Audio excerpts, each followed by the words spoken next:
Everyone, good morning, सत श्री अकाल, नमस्कार। सो वंस अगेन आप तमाम लोगों का टनाटन फिजिक्स में स्वागत है। मैं physics faculty Rajiv Raj Singh. So let's today we are going to start concept of dielectric material. तो आज हम पढ़ने वाले हैं मेरे बच्चों, मेरे भाइयों, मेरे दोस्तों, concept of dielectric material. So let's see concept of dielectric material. Dielectric material. अब क्वेश्चन है कि ये क्या होता है सर, ऐसा कौन सा मटेरियल है और इसका मतलब क्या होता है, वो मुझे समझा दो। तो बिल्कुल समझाऊंगा, आप बने रहिए टनाटन फिजिक्स में। देखिएगा कंसेप्ट ऑफ डाइलेक्ट्रिक का क्या मतलब। चलिए, मेरा एक छोटा सा क्वेश्चन आपसे रहेगा, क्या एयर कंडक्टर है या इंसुलेटर है? आप क्या कहना चाहोगे, एयर कंडक्टर या इंसुलेटर? चलिए मैं लिखता हूँ, यहाँ देखिएगा। एयर क्या है? AR ऑल इंडिया रैंक नहीं नहीं नहीं, एयर की बात करें अपन। एयर एयर एयर हवा की बात करें। एयर क्या है? तो एयर को कुछ लोग बताएंगे कि सर ये इंसुलेटर है, ठीक है। हाँ, जो लोग ये बता रहे हैं कि ये इंसुलेटर है वो सही है अपने प्रीवियस नॉलेज के अकॉर्डिंग। वो क्लास 10th तक जो कंडक्टर पढ़ के आ रहे हैं उसके अकॉर्डिंग एयर इंसुलेटर है। बट मैं बोलूंगा एयर ना तो परफेक्टली कंडक्टर है ना परफेक्टली इंसुलेटर है। ये क्या है? कुछ डाइलेक्ट्रिक मटेरियल है। ऐसा क्यों कह रहे हो सर? बात आपके जहन में ये क्वेश्चन उठेगा कि सर एयर परफेक्टली ना इंसुलेटर है ना कंडक्टर है, तो डाइलेक्ट्रिक है, ऐसा क्यों? चलिए, तो बेसिकली एयर को या एयर के थ्रू हम चार्ज यानी कि करंट को फ्लो करा सकते हैं। समझिएगा, एयर के थ्रू हम करंट को फ्लो करा सकते हैं एट हाई वोल्टेज। ध्यान दीजिएगा, फिर मैं आऊंगा पीछे। एट हाई वोल्टेज, ध्यान दीजिएगा, एट हाई वोल्टेज, ठीक है। एयर क्या होता है? आयोनाइज हो जाता है। Voltage, air will get ionize, air get ionize, ठीक है।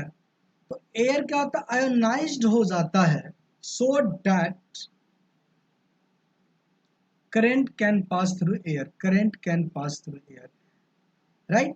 तो करंट अगर एयर से पास होगा, right, current can pass through air, अगर करंट एयर से पास होगा तो ये तय है कि ये इंसुलेटर तो रहा नहीं।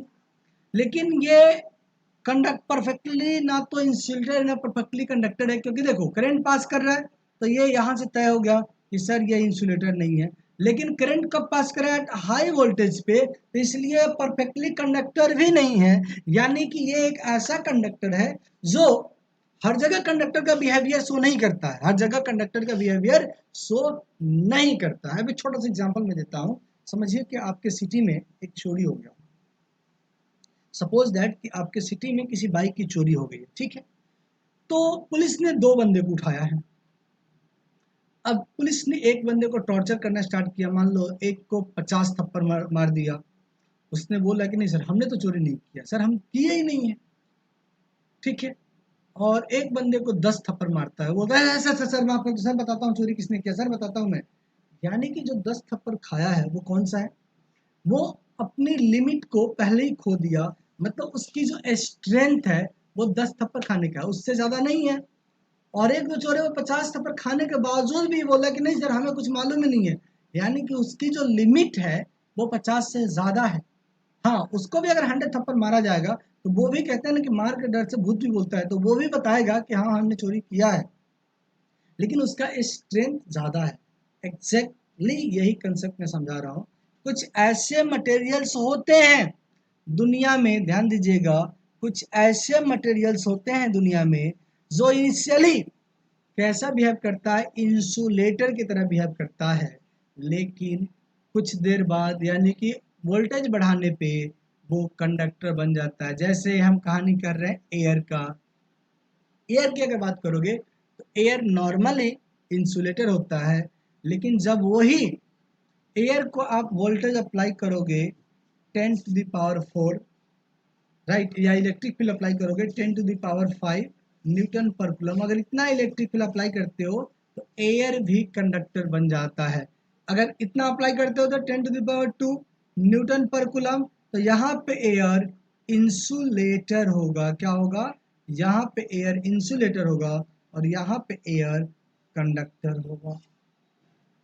तो अभी मैंने वो चोर की कहानी बताया ना कि पुलिस वाले ने एक चोर को 50 थप्पड़ मारा, फिर भी वो बोला कि नहीं सर हमने तो चोरी नहीं किया है, यानी कि 50 थप्पड़ तक वो अपने आप को निर्दोष साबित कर रहा है।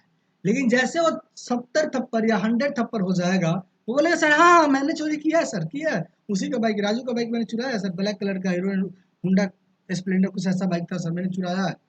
यानी कि वो 50 थप्पड़ तक तो निर्दोष था, लेकिन 50 के बाद अपनी लिमिट क्रॉस करने के बाद वो चोर हो गया। एग्जैक्ट वही कहानी यहाँ है। देखो अगर आप इतना इलेक्ट्रिक फील्ड लगाते हो तो एयर अपने आप को इंसुलेटर बताएगा, लेकिन जब इतना या इससे ज़्यादा इलेक्ट्रिक फील्ड अप्लाई करोगे तो एयर अपने आप को कंडक्टर बताएगा। यानी कि देसी भाषा में कहूँ ना तो दुनिया में कुछ ऐसे मटेरियल हैं जिसका डुअल कैरेक्टर है। वो कुछ देर तक इंसुलेटर होता है but after certain limit they become conductor. Such materials are called dielectric material. मैं लिखता हूँ डेफिनेशन में, देखोगे there are some material there are some material there are some material those those behave as right behave as insulator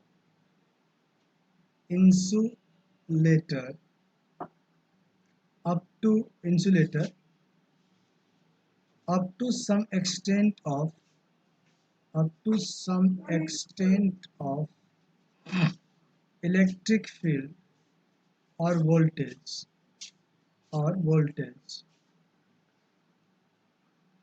but after that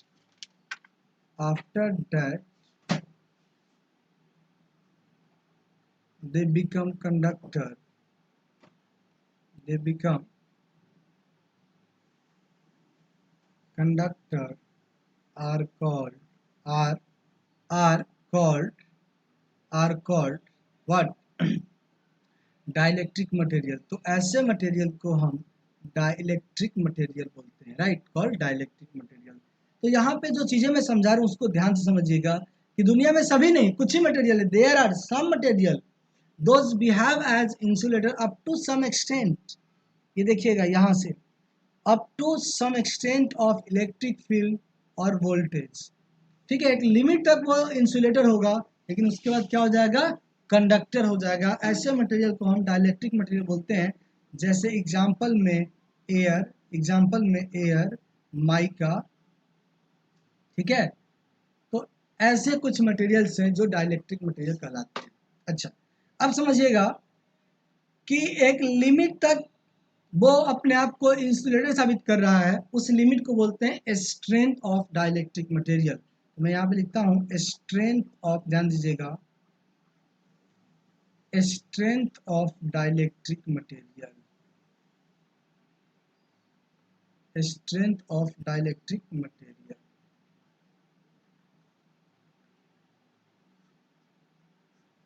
ठीक है, तो देखिएगा ध्यान से, बने रहिएगा टनाटन फिजिक्स में। स्ट्रेंथ में क्या बताना है कि वो maximum limit up to which dielectric behave as insulator is called a strength of dielectric material. The maximum extent, the maximum limit, maximum limit up to which, right, up to which material behave as, page ऊपर कर लेते हैं अपन, right, up to which material behave as insulator is called dielectric material, is called dielectric, sorry, right, up to that, sorry, behave as insulator is called a strength of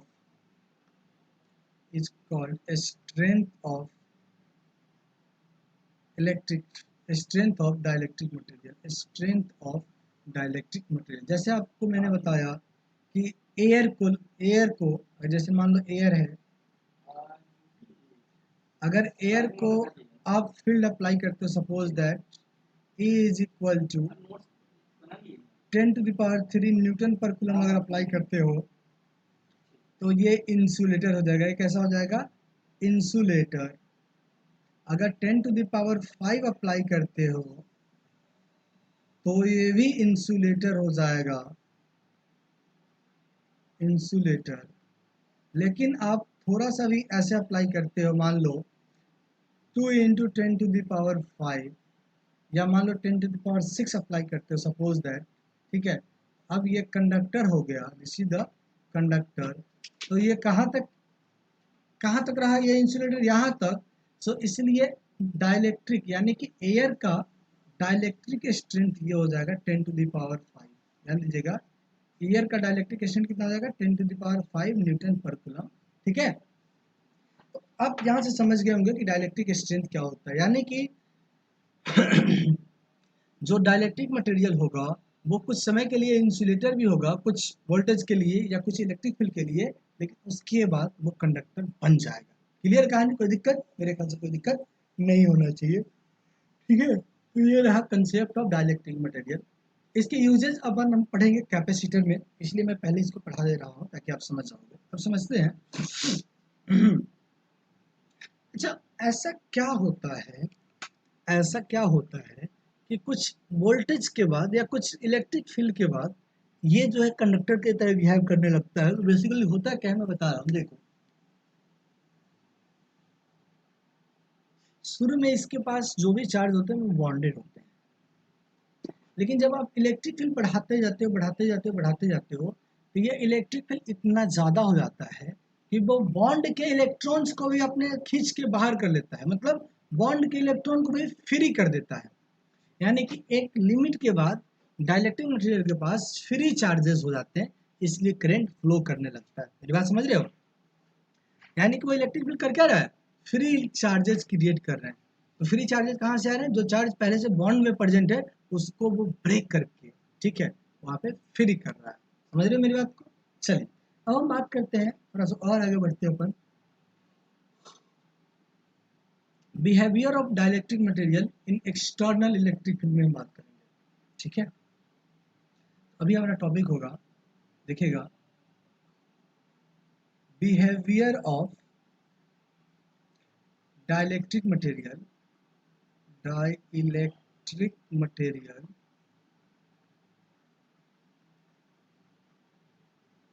in uniform electric field, in uniform electric field, ठीक है। Behaviour of dielectric material in uniform electric field,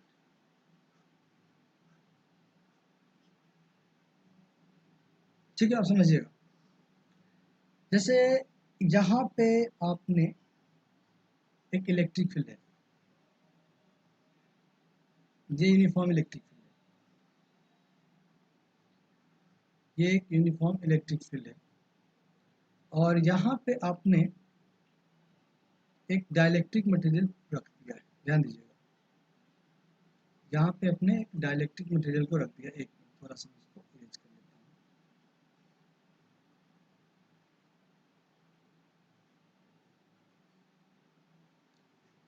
तो देखिए, dielectric material के पास उतना ज़्यादा charge free तो नहीं होता, बट कुछ चार्जेस फ्री होते हैं। कुछ चार्जेस क्या होता है? फ्री होता है, ठीक है।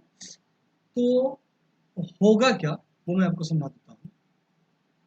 जो फ्री चार्जेस हैं, ये इलेक्ट्रिक फील्ड है, तो पॉजिटिव चार्ज इस तरफ शिफ्ट हो जाएगा, नेगेटिव चार्ज इस तरफ शिफ्ट हो जाएगा। यानी कि इस तरफ नेगेटिव चार्ज शिफ्ट हो जाएगा। इधर अगर बात करोगे, इस साइड जो है नेगेटिव चार्ज शिफ्ट हो जाएगा, इस साइड नेगेटिव चार्ज शिफ्ट हो जाएगा, और इस साइड पॉजिटिव चार्ज शिफ्ट हो जाएगा। तो अब ये जो इंड्यूस चार्ज है ये अपना फील्ड प्रोड्यूस करेंगे इस डायरेक्शन में, अपना फील्ड प्रोड्यूस करेंगे इस डायरेक्शन में। यानी कि यहाँ पे बेसिकली अगर आप देखोगे ना तो दो फील्ड हो गया। तो नेट फील्ड जो होगा, नेट इलेक्ट्रिक फील्ड जो होगा वो external electric field, external electric field minus induce electric field होगा, माइनस इंड्यूस इलेक्ट्रिक फील्ड होगा, और ये जाके सोल्व होके आता है, ये आता है एक्सटर्नल इलेक्ट्रिक फील्ड बाई के। तो जो नेट इलेक्ट्रिक फील्ड आ रहा है वो क्या आ रहा है, एक्सटर्नल इलेक्ट्रिक फील्ड बाई के, वेयर के इज कॉल्ड डाइलेक्ट्रिक कांस्टेंट। इसको क्या बोलते हैं, इसको हम डाइलेक्ट्रिक कांस्टेंट बोलते हैं। This is called dielectric constant. अब डाइलेक्ट्रिक कांस्टेंट का डेफिनेशन यहाँ से मैं लिखना चाहूंगा, तो के इक्वल टू क्या हो जाएगा, ये हो जाएगा external electric field divided net electric field, right, divided net electric field, this is called dielectric constant.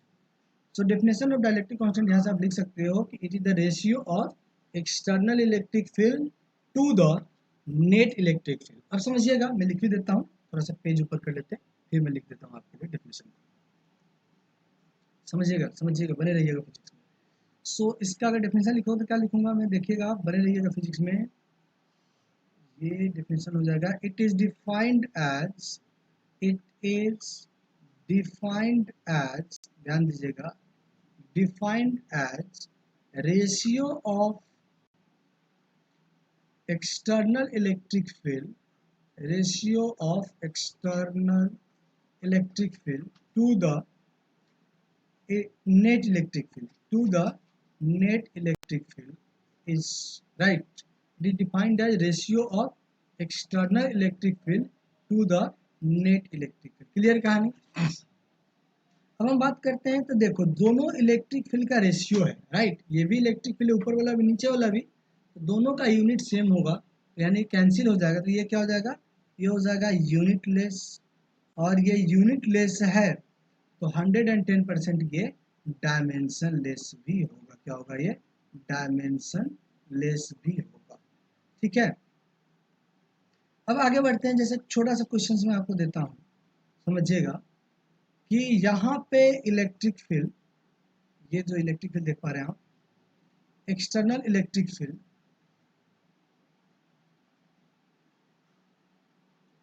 External electric field यहाँ पे है 10, राइट, और इसमें हमने एक डाइलेक्ट्रिक मटेरियल डाल दिया, डाइलेक्ट्रिक मटेरियल डाल दिया,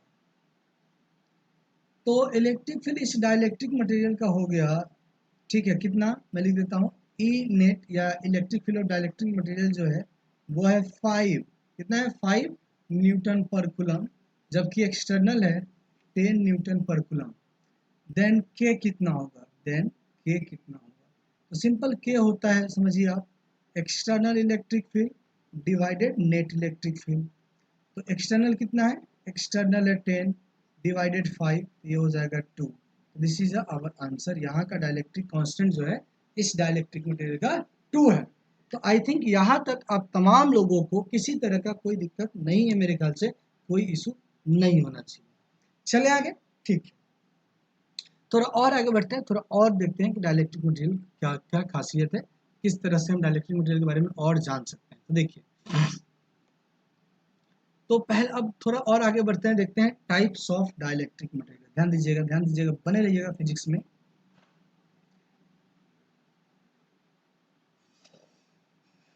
टाइप्स ऑफ डाइलेक्ट्रिक मटेरियल,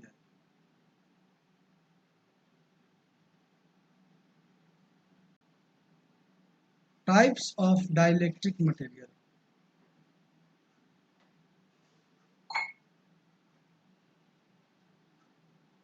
ठीक है, तो टाइप्स ऑफ डाइलेक्ट्रिक मटेरियल में हम देखेंगे कि ये दो तरह के होते हैं। वन इज कॉल्ड पोलर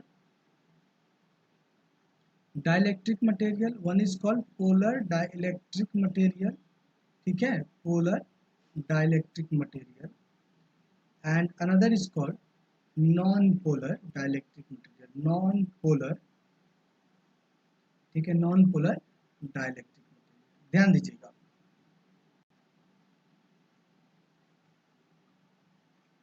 अब एक एक करके मैं दोनों डिस्कस कर देता हूं आपको। ठीक है, तो अब हमारा हेडिंग हो जाएगा पोलर डाइलेक्ट्रिक मटेरियल। ध्यान दीजिएगा, बने रहिए टनाटन फिजिक्स में।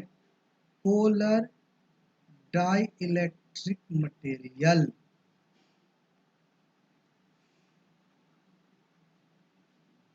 ठीक है, पोलर डाइलेक्ट्रिक मटेरियल। अब ये क्या होता है वो देखते हैं, समझिए। चलिए, पोलर का आपको तो ये पता चल गया, पोलर मतलब हम पोल की बात कर रहे हैं, इलेक्ट्रिक डाइपोल की बात कर रहे हैं। तो बेसिकली होता क्या है, यहाँ पे इस टाइप के डाइलेक्ट्रिक मटेरियल में जो निगेटिव चार्ज और पॉजिटिव चार्ज होता है, उन दोनों के सेंटर्स के बीच में कुछ ना कुछ गैप होता है। दोनों के सेंटर्स कुछ डिस्टेंस पे सेपरेट होते हैं।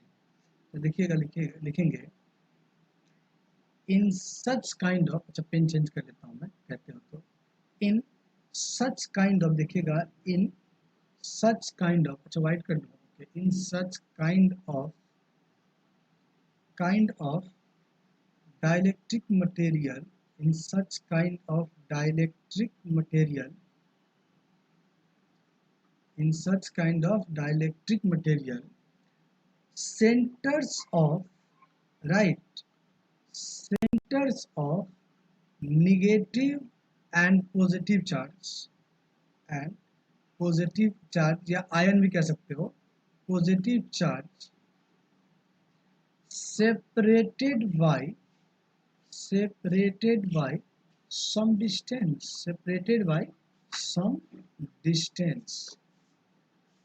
right, some distance is called polar dielectric material, is called polar dielectric material। जैसे एक छोटा सा एग्जांपल मैं आपको दूं, मान लो कि आपके पास NaCl का क्रिस्टल है। तो NaCl क्रिस्टल में तो बहुत सारे NaCl मॉलिक्यूल्स होंगे। अब एक मॉलिक्यूल में कितने एटम है, 2 एटम है, Na प्लस और Cl, तो दोनों का सेंटर कुछ ना कुछ डिस्टेंस पे होगा। तो ऐसे पोलर मटेरियल को हम बोलते हैं डाइलेक्ट्रिक, मतलब पोलर डाइलेक्ट्रिक मटेरियल बोलते हैं। क्या बोलते हैं, पोलर डाइलेक्ट्रिक मटेरियल। तो उसमें पॉजिटिव और नेगेटिव चार्ज के जो सेंटर्स होता है कुछ डिस्टेंस पे सेपरेट होता है। जैसे देखो यहाँ पे, अगर ये मान लो डाइलेक्ट्रिक मटेरियल है, ध्यान देना, तो यहाँ पे इनके जो चार्जेज होते हैं या आयंस होते हैं, प्लस आयंस, जैसे ये मान लो प्लस आयंस का सेंटर है, तो कुछ दूर यहाँ पे माइनस आयन होगा। रैंडमली अरेंज होता है वो, जैसे ये माइनस है, ये प्लस हो जाएगा, ये प्लस हो जाएगा, फिर ये माइनस हो जाएगा, ये प्लस हो जाएगा, माइनस हो जाएगा, ये प्लस हो जाएगा। ध्यान दीजिएगा, ये प्लस चार्ज का सेंटर, ये माइनस चार्ज का सेंटर, ये माइनस चार्ज का सेंटर है, ये भी माइनस चार्ज का सेंटर, ये प्लस चार्ज का सेंटर है, ये प्लस चार्ज का सेंटर है, ये प्लस चार्ज का सेंटर है, माइनस चार्ज का सेंटर, ये प्लस चार्ज का सेंटर है, ये माइनस चार्ज, ये प्लस चार्ज, ये प्लस चार्ज, ये माइनस चार्ज। तो इस तरीके से डाइलेक्ट्रिक मटेरियल्स में, यहाँ देखोगे इस तरीके से डाइलेक्ट्रिक मटेरियल्स में चार्जेस जो है, निगेटिव चार्ज और पॉजिटिव चार्ज के सेंटर्स अरेंज्ड होते हैं। दूसरा ध्यान दीजिएगा, इस दोनों को देखोगे, सॉरी एक मिनट, इस दोनों को देखोगे तो आपको एक डाइपोल मिलेगा। इस दोनों को देखोगे तो आपको क्या मिलेगा, एक डाइपोल मिलेगा, और डाइपोल निगेटिव से पॉजिटिव की तरफ होता है, ये डाइपोल मिलेगा। इस दोनों को देखोगे तो आपको एक अलग डाइपोल मिलेगा, वो निगेटिव से पॉजिटिव ऐसा मिलेगा। फिर इस दोनों को देखोगे तो एक डाइपोल मिलेगा, इस दोनों को देखोगे तो एक डाइपोल मिलेगा। यानी कि यहाँ पे डाइपोल मिल तो रहा है, बट ये डाइपोल रैंडमली अरेंज होता है। चीजों को समझाने की कोशिश करें, समझिएगा। पहली बात कि पोलर डाइलेक्ट्रिक मटेरियल में नेगेटिव चार्ज और पॉजिटिव चार्ज का सेंटर सेपरेट होता है, यानी कि फाइनली वहां पे डाइपोल होता है। ठीक है, तो यहाँ जैसा दिख रहा है कि एक डाइपोल ये है और एक डाइपोल ये है, लेकिन क्या होता है, ये डाइपोल्स, एक डाइपोल दो डाइपोल तो है नहीं, यहाँ पे करोड़ों में लाखों में डाइपोल्स होंगे। तो ये डाइपोल्स इस तरीके से अरेंज होता है कि नेट डाइपोल 0 होता है। तो वही मैं लिख रहा हूँ, यहाँ पे देखेंगे, हियर ध्यान दीजिएगा, here individual molecule has, individual molecule has their own dipole, molecule has their own dipole, right, their own dipole, उनके पास खुद का डाइपोल होता है, बट, ठीक है, ये हो गया, बट ओवरऑल नेट डाइपोल 0 होता है। नेट डाइपोल कितना होता है, नेट डाइपोल 0 होता है। तो समझ गए, यानी कि P इंडिविजुअल की अगर बात करता हूँ तो P individual not equal to zero है, लेकिन P अगर मैं नेट की बात करता हूँ तो ये जीरो है। अब क्यों जीरो है? Because they are arrange randomly, because they are arrange randomly, they are arrange randomly, क्योंकि वो रैंडमली अरेंज है, अरेंज रैंडमली, ठीक है, because they are arrange random. तो ये यहाँ का हो गया। ये क्या हो गया? पोलर डाइलेक्ट्रिक मटेरियल की बात हो गई। अब हम बात करते हैं नॉन पोलर का, फिर उसके बाद हम आगे बढ़ेंगे, ठीक है। अब हम बढ़ते हैं नॉन पोलर में।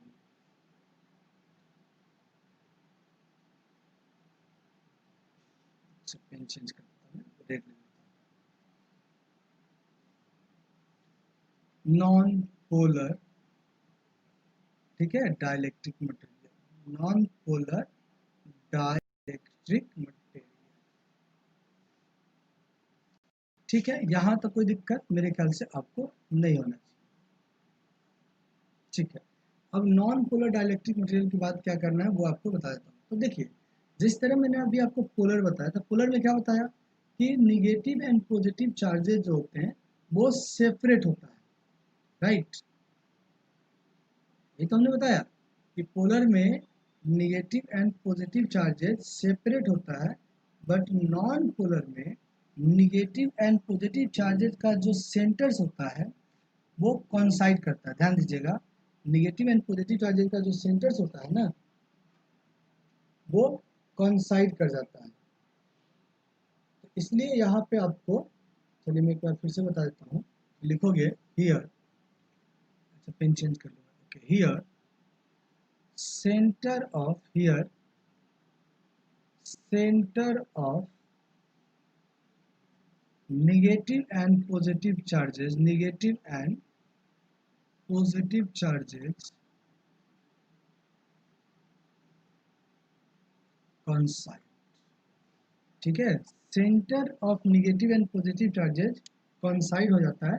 जैसे आप मान लो ना कि आपके पास दो सिक्का है, ठीक है, और दोनों सिक्का जो है, समझ रहे मेरी बात को, आपके पास दो सिक्का है और दोनों सिक्का एक ही पॉइंट पे रखे गए हैं।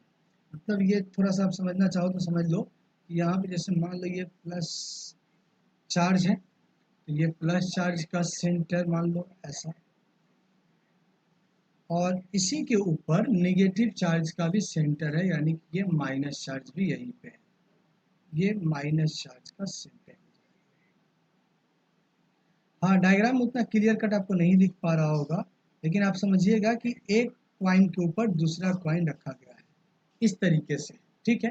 तो यानी कि दोनों कॉन्साइड कर रहा है, तो डाइपोल मोमेंट तो होता है Q इंटू एन, दोनों के बीच की दूरी कॉन्साइड करेगा तो जीरो हो जाएगा, तो इसलिए डाइपोल मोमेंट क्या हो जाएगा? जीरो। यानी कि इस केस में इंडिविजुअल मॉलिक्यूल का भी डाइपोल मोमेंट जीरो हो जाएगा। यहाँ तो कोई दिक्कत? जल्दी बताओ। इस केस में इंडिविजुअल मॉलिक्यूल्स का भी डाइपोल मोमेंट कितना हो जाएगा? जीरो हो जाएगा। चले आगे, ओके, फटाफट मैं आपको बता देता हूँ। यहाँ देखिए, तो इसका डायग्राम को बना देता हूँ।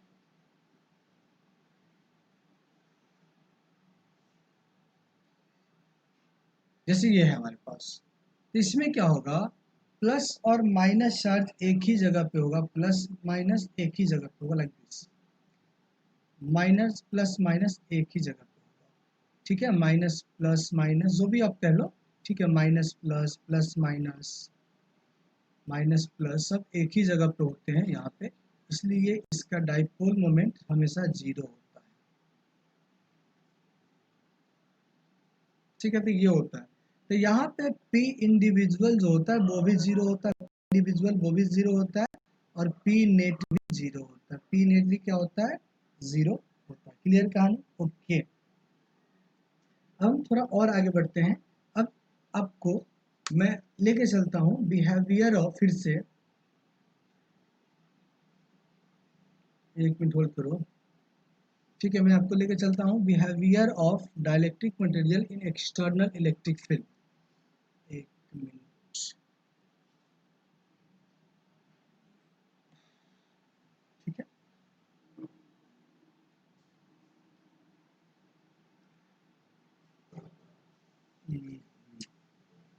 देखिएगा,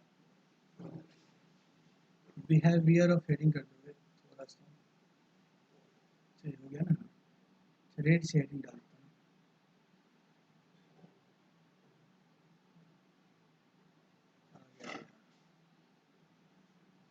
बिहेवियर ऑफ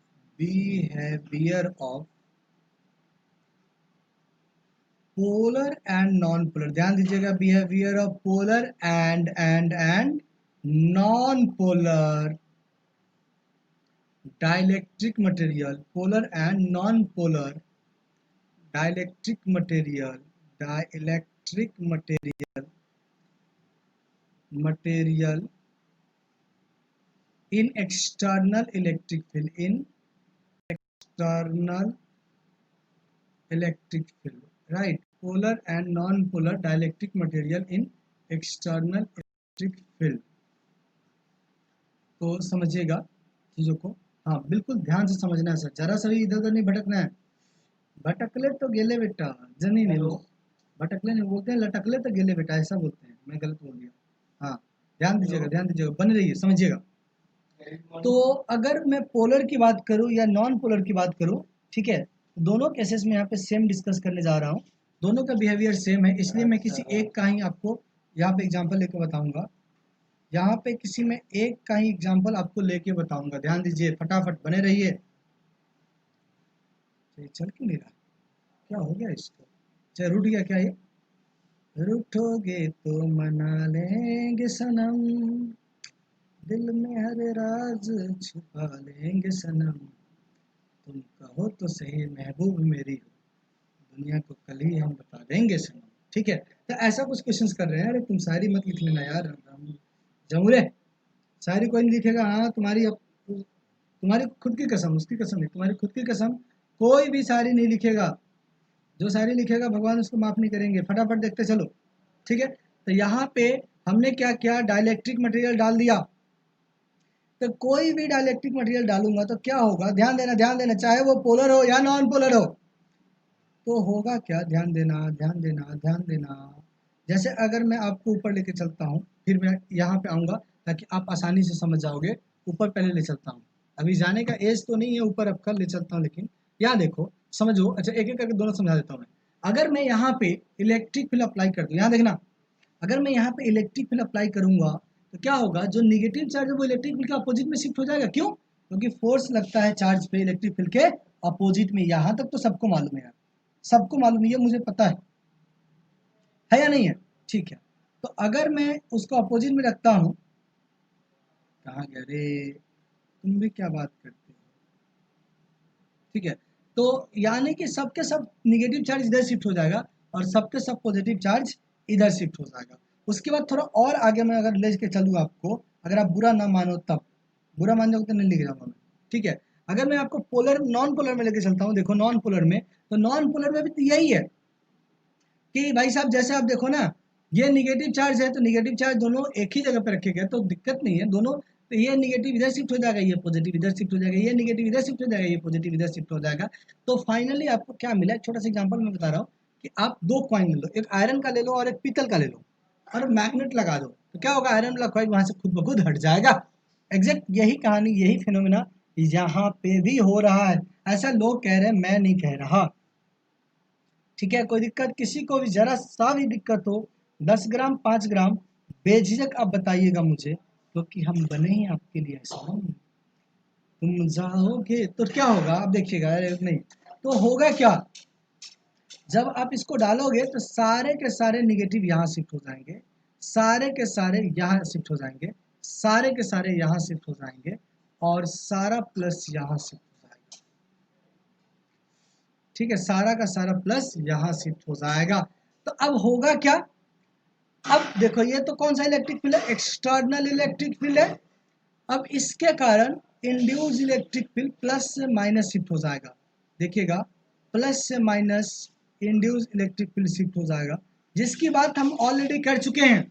यानी कि किसी भी पॉइंट की मैं बात करूं तो यहाँ पे दो इलेक्ट्रिक फील्ड होगा, एक एक्सटर्नल इलेक्ट्रिक फील्ड होगा और एक ऑपोजिट में इलेक्ट्रिक फील्ड होगा, जिसको हम बोलते हैं इंड्यूस्ड इलेक्ट्रिक फील्ड, क्या बोलते हैं, इंड्यूस्ड इलेक्ट्रिक। तो जो ई नेट आएगा वो कितना मैंने बताया, वो एक्सटर्नल माइनस इंड्यूस्ड, और ये सोल्व करके आ गया था एक्सटर्नल इलेक्ट्रिक फील्ड बाय के आ गया था। ये बात तो मैं ऑलरेडी कर चुका हूँ, लेकिन यहाँ पे कुछ और चीजें भी मैं आपको दिखाना चाह रहा हूँ, शायद आप अपने नग्न आंखों से देख पाओ। ठीक है क्या? दे रे लल्ला रे लल्ला, मजाक ना करो। जब आपने इलेक्ट्रिक इसको इसको किसको जब मटेरियल को डाइपोल, ये पोलर मटेरियल, नॉन पोलर या पोलर को, जो भी डाइलेक्ट्रिक मटेरियल था, इसको अगर एक्सटर्नल फील्ड में डाले हो, तो एक्सटर्नल फील्ड में डालने के बाद क्या कुछ बदलाव आया है? यस, बदलाव क्या आया है कि यहाँ माइनस हो गया है, यहाँ प्लस, या माइनस, या माइनस, या माइनस, और यहाँ प्लस हो गया। यानी कि माइनस और प्लस चार्ज कुछ दूर पे सेपरेट हो गया, तो माइनस प्लस जब सेपरेट हो गया तो फाइनली यहाँ पे एक डाइपोल एग्जिस्ट हो गया, निगेटिव से पॉजिटिव। यहाँ एक डाइपोल एग्जिस्ट हो गया, निगेटिव से पॉजिटिव, डाइपोल एग्जिस्ट हो गया, निगेटिव से पॉजिटिव, डाइपोल एग्जिस्ट हो गया। यानी कि ये हो गया P P P P P P P P P P P. तो देखो, प्रीवियस केस में आपको नेट डाइपोल जीरो मिला था, बट यहाँ पे net dipole not equal to zero हो गया। यानी कि कोई भी डाइलेक्ट्रिक मटेरियल अगर आप एक्सटर्नल फील्ड में डालते हो तो वो पोलर बन जाता है, नॉन पोलर है तो भी पोलर बन जाएगा, पोलर है तो भी पोलर बनेगा। क्लियर है कहानी? ठीक है।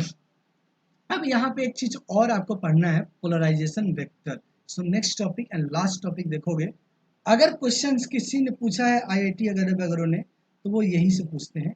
सो पोलराइजेशन वेक्टर देखोगे, पोलराइजेशन वेक्टर समझिएगा ध्यान से, अदरवाइज टपक जाओगे। ठीक है, पोलराइजेशन वेक्टर क्या होता है वो मैं लिख देता हूँ। अब मुझे बताओ, अभी इसकी नेट डाइपोल मोमेंट क्या था? इलेक्ट्रिक फील्ड में डालने से पहले जीरो था, अब net dipole moment not equal to zero है। तो इस नेट डाइपोल मोमेंट को अगर इसके वॉल्यूम से डिवाइड कर दूं, राइट, तो क्या हो जाएगा? Net dipole moment per unit volume, और उसी को बोलते हैं पोलराइजेशन वेक्टर। ध्यान दीजिएगा, net, it is defined as it is defined as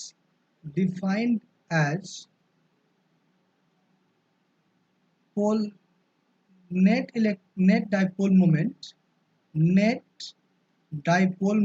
per unit volume, net dipole moment per unit volume। क्या होता है? Per unit volume. ठीक है, तो ये हो गया। चलिए, तो ये हो गया पोलराइजेशन वेक्टर, हो जाएगा P net by volume, P net by volume. और ये जो होता है, देखें, जो इलेक्ट्रिक फील्ड आया है उसकी भी डायरेक्शन इधर होगा और डाइपोल मोमेंट की भी डायरेक्शन इधर है। यानी कि ये कुछ तो रिलेशन है इन दोनों में। तो वो रिलेशन क्या, वो मैं आपको बता देता हूँ, ध्यान दीजिएगा, बने रहिएगा टनाटन फिजिक्स में आप। ओके, तो जो पोलराइजेशन वेक्टर होता है वो डायरेक्टली प्रोपोर्शनल होता है एक्सटर्नल इलेक्ट्रिक फील्ड का। अगर इस प्रोपोर्शनलिटी साइन को हटाते हैं तो पोलराइजेशन वेक्टर आ जाता है काई, या जिसको हम जाई साई भी बोलते हैं। यहाँ देखोगे, ठीक है, इसको इरेज कर देता हूँ।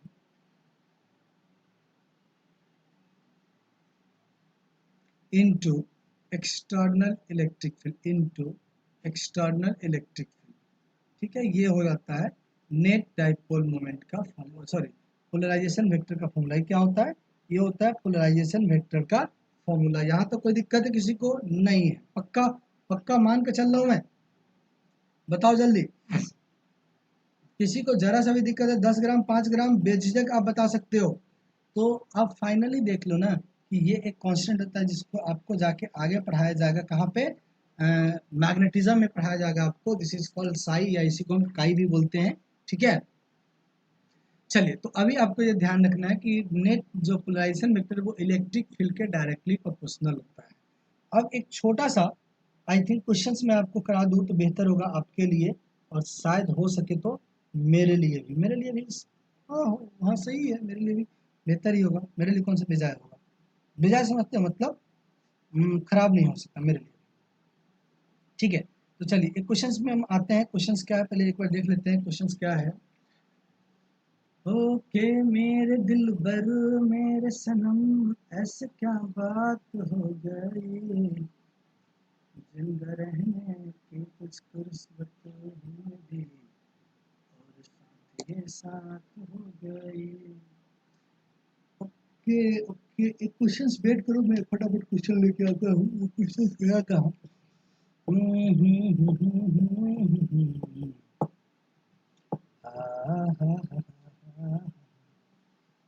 तुझको चाहेंगे सनम, तुझको पाएंगे सनम। क्वेश्चन देखो, क्वेश्चन, हाँ ठीक है, क्वेश्चन ये है, देखना यहाँ पे क्वेश्चन कि ए पोलराइजेशन वेक्टर, पोलराइजेशन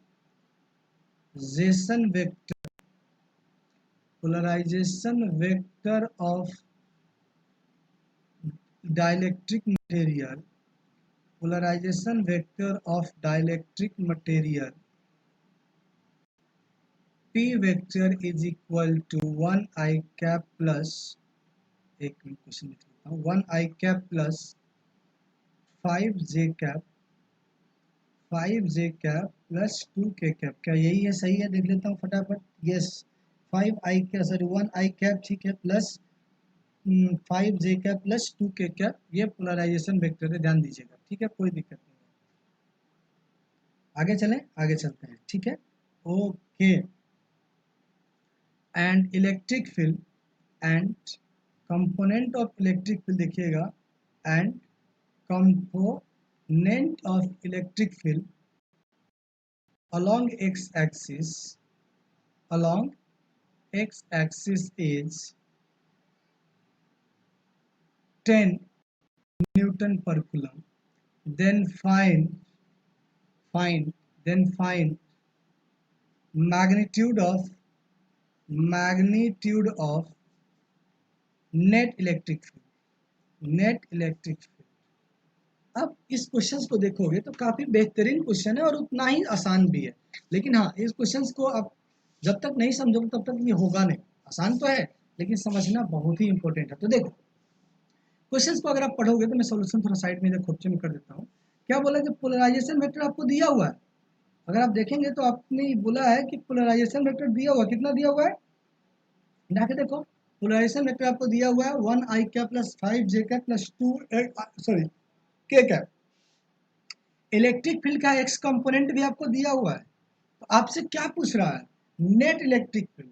तो बेसिकली यहाँ पे देखो पोलराइजेशन वेक्टर क्या है, 3D है, 3D मतलब I में भी है J में भी है। तो यहाँ से ये तो तय हो गया कि अगर पोलराइजेशन वेक्टर 3D में है तो इलेक्ट्रिक फील्ड भी 3D में होगा, यानी कि बाकी कंपोनेंट आपको फाइंड करना है, कौन सा, y एंड z वाला। x तो दिया है, y एंड z फाइंड करना है। तो सिंपल सा तरीका देखिए, ठीक है ठीक है ठीक है, देखिए मैं यहां से क्या लिख दूं इसको, p नेट या p पोलराइजेशन वेक्टर जो होता है वो होता है एक्स ई इंटू ई होता है, ठीक है। अब इसको मैं क्या लिख सकता हूं, देखना, इसको मैं P x i cap 3D में है तो P Y j cap plus P Z k cap लिख सकता हूं, इज इक्वल टू ये हो जाएगा एक्स ई, और ये जो इलेक्ट्रिक फील्ड होगा इसको भी तो लिख सकता हूँ, ई x i cap plus E y j cap plus E z k cap plus E z k cap, ये लिख सकता हूँ। अब समझिएगा, आप काफी जीनियस स्टूडेंट है तो मैं आप ये मान के चल रहा हूँ कि आपको ये समझ में 110% आ रहा है, plus P Z k cap, और ये हो जाएगा यहाँ से x E into E x i cap plus क्या हो जाएगा एक्स ई यानी कि जाई into E y j cap plus जाई इंटू या इसी को काई बोलते हैं ई जेड के कैप, यही होगा, ठीक है। अब समझिएगा, समझिएगा ये कितना है, ये है 1 आई कैप प्लस ये है 5 जे कैप प्लस ये है 2 के कैप इज इक्वल टू ये जो भी आ रहा है x E x i cap आ रहा है plus x E y j cap plus x E z k cap, यही आ रहा है, ठीक है, कोई दिक्कत नहीं, बड़े प्यार से समझिएगा। तो अगर मेरे दोस्त, मेरे भाई, मेरे बच्चों, अगर मैं LHS और RHS को देखूं तो इसका ये वाला कंपोनेंट, ये दिख रहा है, ये जो x कंपोनेंट है ये इधर के x कंपोनेंट के इक्वल होगा, यानी कि 1 इज इक्वल टू हो गया जाई इंटू ई एक्स, और ई एक्स आपको दिया हुआ है, ये हो गया जाई इंटू 10, तो यहाँ से जाई हो जाएगा 1/10, 1/10 हो जाएगा। ठीक है, बड़े अच्छी बात है। अब दूसरी बात, क्या ये 5 है? तो ये भी 5 होना चाहिए, बिल्कुल। तो ये 5 इज इक्वल टू जाई इंटू ई वाई होगा।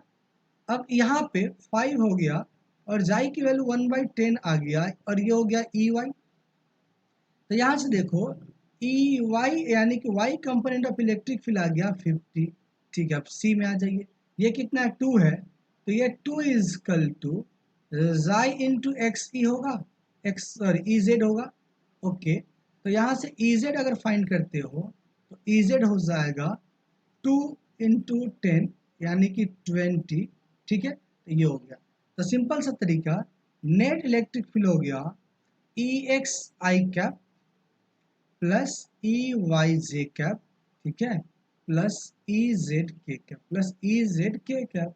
तो ई एक्स कितना है, ये है 10 आई कैप, तो ये कितना है, ये है 50 जे कैप, तो ये कितना है, तो ये है 20 के कैप।